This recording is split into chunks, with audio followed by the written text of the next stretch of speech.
kita di yayasan yang sangat bersejarah ini yang disebut dengan Inen Lemu.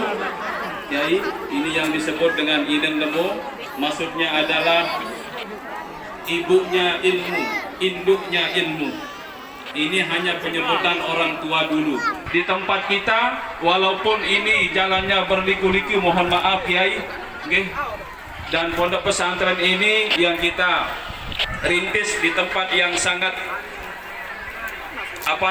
desanya pelosok, tapi alhamdulillah dengan ketulusan beliau bisa hadir di tengah-tengah kita untuk tuan-tuan guru yang berada di belakang. Mohon maaf tadi begitu lewat saya tidak bisa menyalami satu persatu karena pengawalnya 3 lapis. Ini memang betul-betul kalau dilihat orang masuk berita TV tidak aman. Padahal negeri ini amat sangat aman. Kenapa pengawalnya sampai 3 lapis? Karena pencinta Ustadz Abdul Somad di sini ekstrim dan radikal. Masya Allah, tabarakallah. Mudah-mudahan semua yang berkontribusi sehingga terwujudnya acara ini diberikan Allah kebaikan-kebaikan. Ustadz Somad yang disapanya cuma tuan guru saja. Tuan-tuan guru, para ustadz, bapak, ibu, hadirin, hadirat, muslimin, muslimat, mukminin, mukminat yang belum kawin dan belum sunat, semuanya dimuliakan Allah Subhanahu wa ta'ala. Ada bulan jatuh ke bumi. Lalu saya pun mencoba mencari pendapat ulama apa makna bulan jatuh. Di antaranya yang memberikan komentar takwil namanya Imam An-Nablusi. Kata beliau, bulan jatuh ke bumi artinya rajulun alimun zu sya'nin wa rajulun zu sultatin. Alimun zu sya'nin, akan ada di bumi ini seorang berilmu tinggi, wa rajulun zu sultatin, ada seorang laki-laki yang punya kekuasaan. Dia berilmu. Ada orang berilmu tapi nggak punya kuasa. Ada orang berkuasa tapi tidak berilmu. Menurut mimpi, kalau ada bulan jatuh ke bumi, berarti ada orang berilmu dan berkuasa. Siapakah dia di antara kita? Wallahu a'lam. Apakah dia Ustadz Abdul Somad? Tidak, karena Ustadz Abdul Somad nggak ada kuasa. Karena nggak ada kuasa lah saya maka diejek-ejek orang di medsos. Kalau saya ada kuasa udah saya tembak semua kepalanya. Tuan Guru Ibnu Khalil berilmu karena beliau tamat pondok pesantren, betul? Dan beliau punya kuasa karena beliau anggota DPD, Dewan Perwakilan Daerah.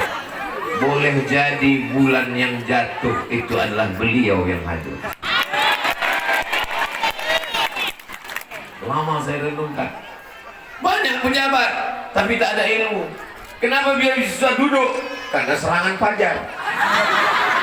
Banyak orang berilmu tapi tidak bisa punya jabatan. Kenapa? Karena nggak ada uang.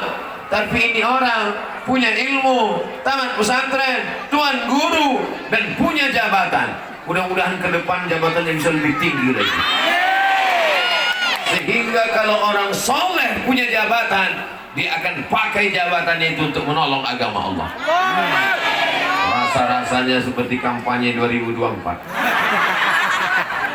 Bapak Ibu yang dimuliakan Allah Subhanahu wa ta'ala, Inen Lemu. Inen ibu, induk, lemu ilmu, induknya segala ilmu. Induk dari segala ilmu adalah ilmu agama. Kalau ada yang ahli matematika, fisika, biologi, kimia, hukum, ekonomi, baik apa tidak baik? Baik. Tapi kalau dia tidak mengenal Allah, dia akan mati seperti bangkai yang akan dimakan cacing tanah dan tidak ada yang bisa dibawa. Orang tercerdas di Indonesia, Presiden Indonesia, B.J. Habibie rahimahullah. Apa kata dia? Otaknya paling hebat, IQ-nya paling tinggi, gelar doktor di Jerman. Seandainya umurku bisa pulang kembali, aku akan menuntut ilmu agama. Jadi anak kita mesti belajar ilmu agama. Bapak ibu mau anaknya kaya? Mau. Mau anaknya pejabat? Mau. Mau anaknya ganteng? Mau. Tapi sakau. Sakau kena narkoba, sakau kena ganja, mabuk kena morfin. Siapa yang mau punya anak ganteng tapi mabuk? Syarat supaya anak kita soleh, maka kita masukkan dia ke pondok pesantren. Yang sudah memasukkan anaknya, alhamdulillah. Yang belum memasukkan anaknya, setelah mendengarkan tausiah ini, insya Allah. Yang sudah saya kasih tahu, gak mau juga memasukkan anaknya, inna mati berarti. Kira-kira mana yang lebih hebat? Ibu-ibu atau bapak-bapak? Memang ibu-ibu ini ngaku hebat semuanya. Inan ilmu, induk ilmu, ibu ilmu, tidak disebut bapak ilmu. Itulah mungkin mengapa ibu-ibu yang dapat posisi luar biasa, strategis. Walaupun di tengah-tengah ibu-ibu ini ada beberapa bapak-bapak yang terjebak di tengah ibu-ibu. Mudah-mudahan pulang nanti mereka tidak berubah menjadi ibu-ibu. Tuan Guru, Jenderal, Bapak Babinsa, Bapak Babin Kamtibmas, Bapak Dokter, Bapak Bupati, Bapak Gubernur, laki-laki yang hebat-hebat. Hebat apa tidak hebat? Hebat. Tapi mereka semua lahir dari rahim. Ada yang lahir dari rahim bencong?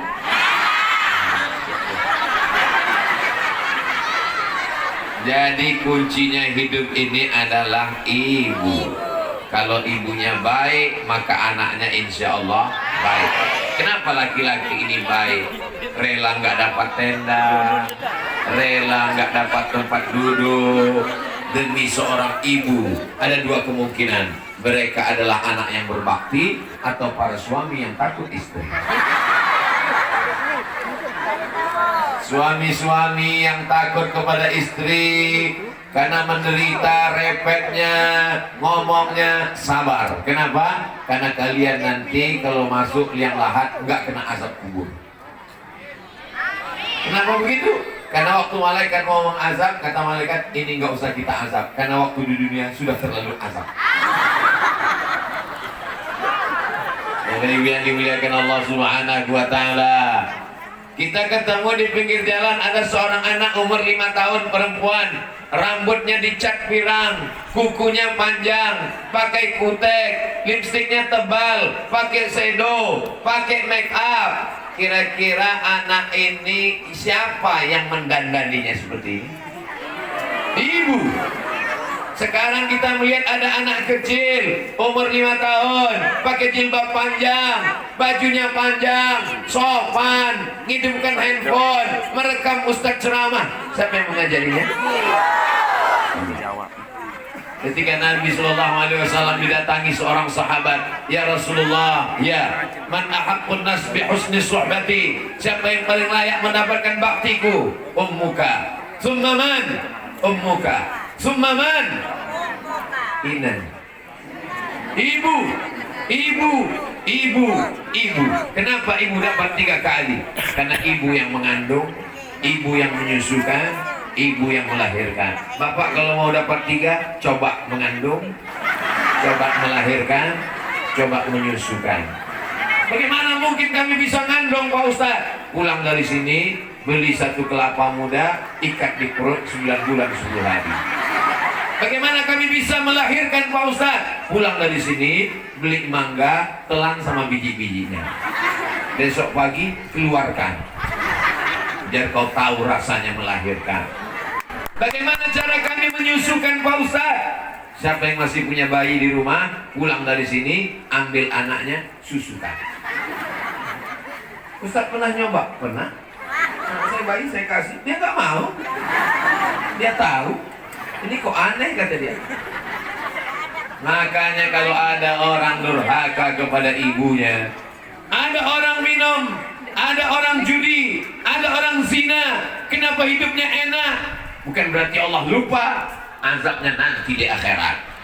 Tapi ada orang di dunia sudah kena azab. Siapa dia? Orang yang durhaka kepada orang tua. Kau gendong ibumu dari apa nama kampung kita? Gelete. Kau gendong ibumu dari ke kota suci Makkah Al-Mukarramah. Kau bawa tawaf dan sa'i. Kau bawa ke Hajar Aswad. Setelah itu kau bawa ke Padang Arafah, lalu ke Musdalifah, melontar jumrah di Mina, haji pulang. Belum tentu dapat menembus sekali teriakannya. Ini adalah salah satu ceramah dari Pak Ustadz Abdul Somad yang diselenggarakan di dusun Desa Bliku. Melahirkan zaman dulu bukan Desa seperti zaman Bliku. sekarang. Zaman sekarang muda. Timur, Begitu dikasih obat maka Kabupaten Lombok Tengah. Kegiatan ini terselenggara meregang oleh nyawa, bersimpah anggota darah, DPD yang mengundang mati sebagai wilayah taruhannya. Makanya kalau kau Praia mau Timur bahagia pada hidup, hari ini tanggal senangkan 30 Juli buat ibu 2022 seperti raja, maka rezekimu akan menjadi Desa seperti Blike, rezeki raja. Kecamatan Praia Timur. Bukan hadis Jadi ceramah Pak Ustadz Abdul Somad pada hari ini dihadiri oleh ribuan jamaah yang sampai-sampai tidak bisa tertampung di lokasi pondok pesantren di mana kegiatan ini diselenggarakan. Berat ibu saya melepas Kami dari orang daerah Nusa Tenggara Barat dan bersama Faiz Jurnal Forum saudara ibu saya laki-laki melaporkan kepada rekan-rekan semua terkait dengan kegiatan tersebut.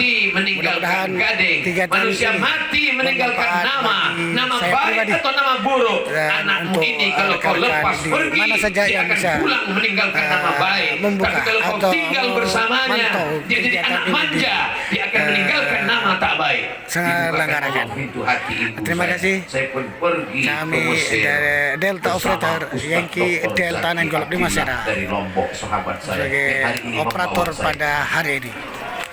Assalamualaikum. 4 tahun, 4 Idul Fitri, 4 Idul Adha, gak pernah pulang kampung. Lupa saya wajah ibu saya. Belum bisa video call, belum ada handphone. 1998, tahun 2000 baru ada handphone, tapi belum bisa beli, duitnya mahal. Tahun 2000 pergi ke Makkah melaksanakan ibadah haji, melihat jamaah haji yang mirip ibu kita. Oh, mirip ibuku. Saya lihat lama jamaah haji yang lihat. Apa lihat? Disangkanya saya copet. Saya pulang ke rumah, saya tanya ibu saya, ingat nggak dengan aku? Ingat. Rindu nggak dengan aku? Rindu. Aku ini anak kandung apa anak angkat? Kenapa tega mengirim aku jauh ke Mesir? Ku kirim kau jauh ke Mesir supaya kau jadi orang. Karena kalau kau di rumah bersama aku nanti kau jadi hantu. Aku sayang dengan kamu, aku rindu nak. Bagaimana cara ibu menghilangkan kerinduan kepadaku? Apa kata dia? Ku cari anak-anak tetangga yang hitam mirip kamu. Kalau hari raya ku belikan baju, ku usap kepalanya, ku kasih uang, ku cium dia. Karena kau seperti anakku. Begitulah kerinduan seorang ibu. Putus tangkai jantungnya. Cita-cita saya tidak banyak. Pernah Ustaz Somad bercita-cita ingin menjadi ustaz, punya Instagram yang followernya hampir 7 juta itu. Pernah Ustaz Somad bercita-cita tabligh akbar sampai ke Papua, sampai ke NTB. Tidak pernah terlintas di hati saya sedikit pun. Saya hanya ingin sekolah, sekolah, sekolah supaya saya bisa membahagiakan ibu. Tapi apa yang terjadi? Setelah saya selesai sekolah, saya mau membahagiakan ibu saya. Ibu saya sudah meninggal dunia. Tak sempat saya berjumpa. Tapi saya yakin dan percaya hari ini saya berada di tengah ibu-ibu. Saat melihat ibu-ibu yang tua, ingat saya ibu saya. Saya melihat anak-anak gadis yang masih muda, masih tetap saya ingat istri saya. Bapak Ibu yang dimuliakan Allah Subhanahu wa taala, mudah-mudahan anak-anak kita adalah anak-anak yang berbakti kepada orang tua. Ada seorang ibu pagi-pagi masak nasi goreng, lontang, nasinya nggak matang-matang. Dia heran, ternyata kompor gasnya nggak ada api. Gasnya mana? Gasnya sudah dijual anaknya untuk beli narkoba. True story, kisah nyata. Orang kalau sudah kena narkoba nggak bisa membedakan mana ibunya, mana musuhnya. Dia cabut goloknya, ibu, mari rantaimu, mari. Kenapa? Dia mabuk, dia sakau. Ini salah siapa? Sedikit banyak salah kita juga. Karena anak ini seperti pohon bambu. Pohon bambu bisa dibuat melengkung, pohon bambu bisa dikepang, tapi ketika bambu masih hijau, masih putih, ada balon yang meledak. Begitulah ibu-ibu di Belete.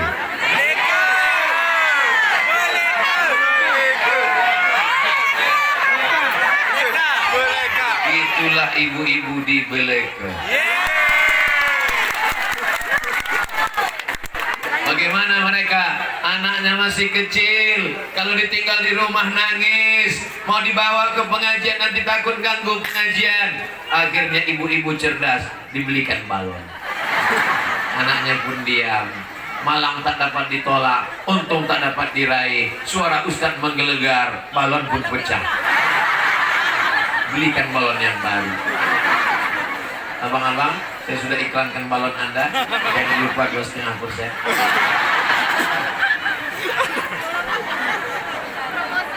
Saya tidak pernah mengejek ibu-ibu, tidak pernah menceramahi ibu-ibu. Kalau saya sedang berada di tengah ibu-ibu, saya merasa saya sedang ngobrol dengan ibu saya. Saya dulu kalau pulang ceramah, itu saya tanya, Mak, gimana ceramahku tadi? Ceramah kau terlalu cepat, macam dikejar anjing. Ngomongnya marah-marah seperti orang ngamuk. Kalau saya pulang, saya dapat cincin, saya pasangkan ke tangannya. Pasang mak. Oh, cantik cincin kau ya. Bagus ya. Senang sekali dia. Senyumnya, kebahagiaannya adalah kebahagiaan kita. Ini adalah anak-anak yang berbakti kepada orang tua. Amin. Kami ini udah tua Pak Ustadz. Orang tua pun tetap punya ibu kan. Ada yang langsung turun dari planet Mars ke bumi? Tidak ada. Inilah kebahagiaan kita. Selamatkan anak kita dari narkoba. Amin. Ustaz Somad, tolong kasih saya doa. Doa apa, Bu? Doa rezeki saya tahu. Doa minta ilmu saya tahu. Dia minta doa yang aneh. Doa supaya anak saya berhenti pakai narkoba. Saya buka kitab hadis, belum pernah ketemu bunyi hadisnya Allahumma inni a'udzubika min narkoba. Nah, akhirnya saya buka handphone. Catat ya Bu ya, ini doa supaya anaknya selamat dari narkoba. Penanya sudah disiapkan? Sudah? Nggak apa-apa, nggak dicatat pakai pena. Nanti ditonton rekamannya ada insya Allah. Siap? 1, 2, 3. Ini doanya 0813 11 44 21 93. Sekali lagi 08. Rekam 0813 11 44 21 93. Loh, itu doa apa? Nomor Badan Narkotika Nasional.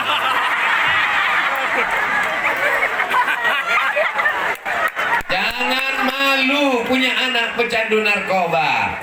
Daripada dia disimpan di rumah, menyimpan bom atom yang akan meledak. Mau nyimpan bom? 4 orang kena narkoba. Pertama, bodoh karena kabel-kabel urat otaknya putus. Yang kedua, gila, berakhir dengan kegilaan. Anak dibunuh, istri dibunuh, orang tua dibunuh demi uang untuk membeli sabu-sabu. Betul? Yang ketiga, penjara, ditangkap polisi. Yang keempat, mati karena sakau. menggelegar. Sebelum dia pakai narkoba, dia ambil kipas, dia pun mengipas. Sebelum pakai narkoba dia berkipas. Begitu dia pakai narkoba, kipasnya diam, kepalanya goyang.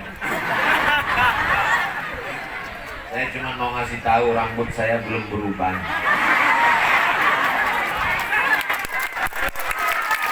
Yang dimuliakan Allah Subhanahu wa taala. Siapa yang bisa menjaga anak-anak kita? Kita. Ustaz Somad, nanti selesai pengajian tolong ke rumah sebentar. Ada apa, Bu? Kita makan-makan. Wow, amazing. Saya pun datang, makan, enak, minum. Setelah selesai, Ustaz, kami mau bicara 4 mata. Saya khawatir. Jangan-jangan dia mau nawarkan anak gadisnya. Ustaz, bisa kita bicara 4 mata? Jangankan 4 mata, 3 pun bisa. Apa masalahnya? Anak saya kena narkoba, Pak Ustaz. Mantap! Langsung masuk ke BNN. Ini nomornya. Saya nggak sampai hati, bos. Terserah, mau sampai hati, mau sampai jantung. Yang penting saya udah sampaikan, saya pulang. Rupanya diam-diam dia nelpon. Assalamualaikum BNN. Waalaikumsalam. Dapat nomor dari siapa? Dari Ustaz Somad. Oh iya Ibu. Apa kabar? Bulan depan saya ketemu lagi. Gimana Bu? Alhamdulillah Pak Ustaz. Gimana? Anak saya sudah ditangkap. Sekarang saya nggak pusing lagi, nggak mikir anak saya mabuk di mana, saya nggak bingung lagi anak saya sakau di mana. Dulu kalau tengah malam jam 2 saya pusing, takut dia ditabrak mobil, takut kumat, takut hilang. Kadang-kadang kamar saya kunci, takut saya terbunuh, tiba-tiba dia hilang kesadarannya. Sekarang saya betul-betul tenang, Pak Ustadz. Gimana? Karena udah ditangkap. Terus kalau tetangga nanya anaknya di mana? Saya jawab sedang S2 di Bandung. Lalu kemudian bulan depannya saya jumpa lagi. Gimana kabar anaknya, Bu? Alhamdulillah sudah diwisuda. Ternyata sudah sembuh dalam sebulan. Rehabilitasi narkoba dan pulang. Pulang berikutnya bulannya saya datang. Gimana kabarnya? Alhamdulillah sudah nikah dan sekarang sudah dengan istrinya tenang. Tidak ada jalan lain kecuali kita menyelamatkannya. Jangan sampai ibu tidak mau tahu. Yang mengandung anak itu ibu atau bapak? Ibu. Ibu yang mengandung anak 9 bulan 10 hari. Betul? Betul. Di belakang. Iya, mengandungnya masih 9 bulan 10 hari. Masih. Alhamdulillah. Di tempat lain udah diskon 4 bulan. Anak adalah fotokopi ibu. Ibu ngandung 9 bulan 10 hari, menyusukannya 2 tahun, membesarkannya dengan tetes flu keringat dan air mata. Bapak datang sekali-sekali aja. Jadi makanya doa ibu luar biasa. Ada seorang anak pecandu narkoba, ibunya pergi ke Makkah, dia beli dirigen diisi air zam-zam, dia tawaf 7 putaran. Orang lain berdoa Rabbana atina, orang lain berdoa Subhanallah walhamdulillah wa la ilaha illallah wallahu akbar. Orang lain bertalbiyah labbaik Allahumma labbaik. Dia enggak, doanya cuma satu. Anakku berhenti narkoba, anakku berhenti narkoba, anakku berhenti narkoba, anakku berhenti narkoba, anakku berhenti narkoba, anakku berhenti narkoba. Habis itu dirigen itu dia pulang bawa ke rumah, dia panggil anaknya, anakku kau kesini, kau sudah ku kandung 9 bulan 10 hari, kau sudah kususukan 2 tahun. Ini air zam-zam 1 dirigen, sudah kubawa tawaf 7 putaran. Doaku nggak ada doa lain. Kau berhenti narkoba, kau berhenti narkoba. Sekarang kau minum, kumandikan. Alhamdulillah berhenti anaknya dari narkoba. Kisah nyata, true story. Ustaz baca di mana? Ustaz nonton di mana? Ustaz tahu dari mana? Anaknya cerita ke saya. Saya berhenti narkoba ini karena doa ibu, Pak Ustaz. Doa ibu luar biasa. Jangan main-main, jangan macam-macam. Ibu ini walaupun doanya salah tetap makbul. Betul? Makanya ibu kalau manggil anak marah, emosi, jangan panggil anak setan. Jadi setan betulan. Kalau mau manggil dia calon DPD, calon tuan guru,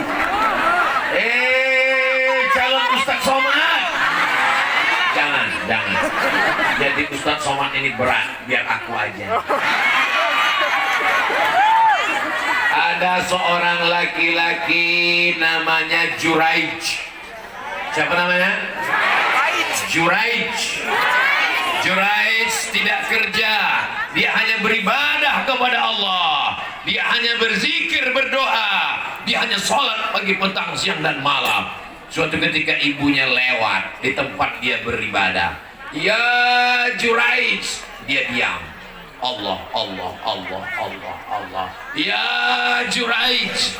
Ya Allah. Panggilan yang ketiga, ya Juraij. Dalam hatinya, mana yang lebih mulia, Allah atau ibu? Allah lebih mulia. Maka dia diam. Akhirnya apa kata ibunya? Ya Allah, jangan matikan Juraij sebelum matanya melihat WTS, wanita tunasusila. Marah ibunya karena 3 kali dipanggil gak menyaut. Jangan matikan Juraij sebelum matanya melihat wanita tunasusila. Apakah doanya dikabulkan Allah? Jangan kemana-mana, kita lanjutkan setelah yang satu ini. Kalau acaranya di TV gitu ada iklannya. Ini karena kita langsung gak pakai iklan. Apakah mungkin Juraij ketemu dengan wanita tunasusila? Nggak mungkin. Dia orang soleh, dia nggak pernah keluar tempat ibadah, dia beribadah saja dari kalangan Bani Israel. Tidak mungkin dia ketemu wanita tunasusila. Tapi karena doa ibunya dikabulkan Allah, apa yang terjadi? Tiba-tiba ada perempuan hamil, bukan kekenyangan, perempuan yang hamil, dan perempuan ini ngaku ini anak Juraij. Lalu orang kampung datang menangkap Juraij. Apa kata mereka? Juraij pembohong, Juraij penipu, Juraij pendusta. Selama ini kau nampaknya berzikir, rupanya engkau sudah melakukan zina. Kata Juraij, jangan bunuh aku, tunggu anaknya lahir. Akhirnya anak itu pun lahir. Datang Juraij menusuk pusar anak itu. Pusar apa pusat? Ditusuk pusarnya. Ya gulam, oh my son, oh anakku, hei anak bayi, hei bocah, oh baby, man abuka. Kalau bahasa kampung saya, who is your father? Siapa bapakmu?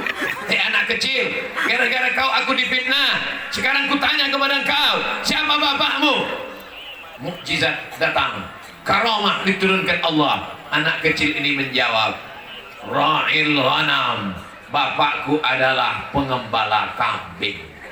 Ternyata Allah Subhanahu wa ta'ala menunjukkan, maka ada beberapa bayi yang bisa berbicara ketika kecil. Di antaranya adalah Juraij, karena keutamaan seorang ahli ibadah. Akhirnya orang kampung minta ampun, maafkan kami Juraij, kami mohon maaf Juraij, kami mohon maaf Juraij, karena kami sudah memfitnah engkau.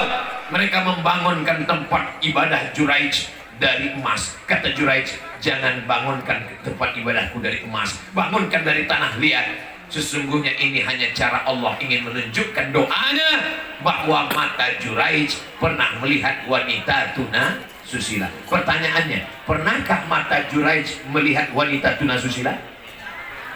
Pernah. Dia kan dibawa, dipertemukan. Ini wanita tunasusila yang memfitnah. Akhirnya mata Juraij, kena siapa dia bertemu? Karena ucapan seorang ibu. Maka ibu kalau ngomong hati-hati. Alhamdulillah di sini kelihatannya ibunya baik-baik semua. Dari mana Ustaz tahu ibu ini baik-baik? Jilbabnya panjang, bajunya panjang, anak-anak kecil dibawa pengajian. Tuh, anak kecil dibawa pengajian. Nanti anak-anak ini kalau sudah besar, nanti dia gadis, dia lajang, dia remaja, dia cantik, jelita, dia ganteng. Ditanya sama istrinya, abang dulu pernah kenal dengan Ustadz Somad? Oh iya, waktu pengajian di pesantren ini. Siapa yang bawa? Ibu saya. Ibu saya dulu selalu bawa saya pengajian. Enak ceritanya. Tapi ada anak kecil yang lain. Kamu dulu waktu kecil dibawa ibumu kemana? Dangdut. Kamu dulu waktu kecil dibawa ibumu kemana? TikTok. Kamu dulu waktu kecil dibawa ibumu kemana?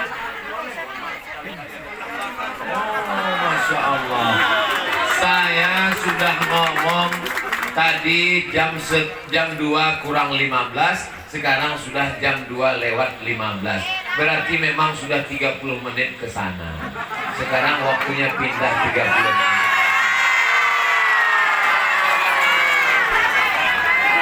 Oh, maaf ya Bu. Itulah makanya banyak laki-laki yang takut beristri dua. Karena memang mesti adil. 30 menit ke sana, 30 menit ke sana. Kalau tahu begini saya minta bantal tadi. Bagus saya ceramah ke atas. Ibu-ibu mohon maaf saya membelakang ibu-ibu. Bukan gak hormat, bukan gak sopan sama ibu saya. Tolong doakan Abdul Somad supaya istiqomah, mati dalam keadaan husnul khotimah. Jamaahnya semangat sekali. Saya ngadap ke sana, berarti jamaah ceramahnya diulang dari awal lagi. Apa kabar semua ibu-ibu, sehat? Yang di sini mereka pakai tenda, pakai aula, Masya Allah, tabarakallah. Apakah yang di atas lebih mulia daripada yang di bawah?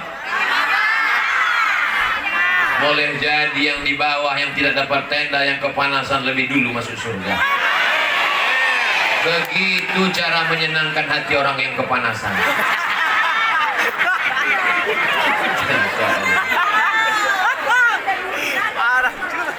Kalau Tuhan pergi ke Mekah, jangan lupa membawa limau. Sudah lama saya ceramah, baru ini dihadiri harimau. Ada yang bawa macan juga. Balon. Aku jangan takut. Ibu-ibu, bapak-bapak sehat semua. Di sini dibagi dua, Bu. Sebelah kirinya bapak-bapak, sebelah kanannya ibu-ibu, dan semua handphone menyala. Doakan supaya baterai mereka nggak mati tengah jalan. Sekarang ini tanggal berapa?